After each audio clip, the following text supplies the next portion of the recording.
ating pag-aaral? Alin, Angelica? Yung tungkol sa pagde-develop ng ating boses? Oo, Tim.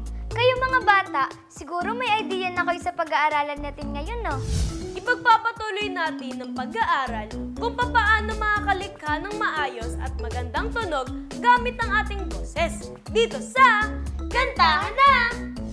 Noong nakaraan ay napag-aralan natin ang pagbilog ng ating boses at kung paano din ito magiging buo.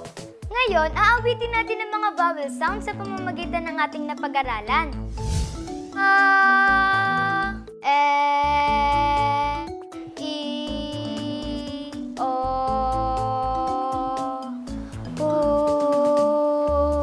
Angelica, practicein din natin na huwag gamitin ang mga muscles sa ating leeg kapag tayo ay kumakanta.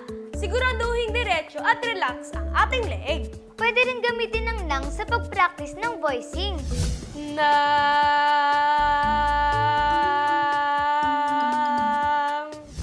Sa pamamagitan nito ay mararamdaman parang may bahagyang nakasara sa ating lalamunan.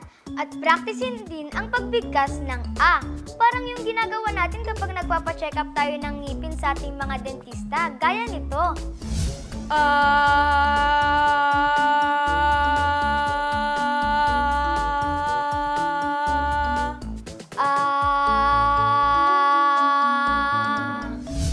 Mararamdamang bukas ang nilalabasan ng ating boses.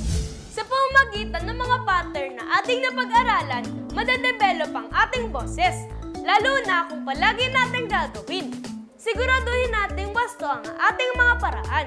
I-apply nyo rin yan mga bata, ha? Sana ay marami kayong natutunan ngayong araw.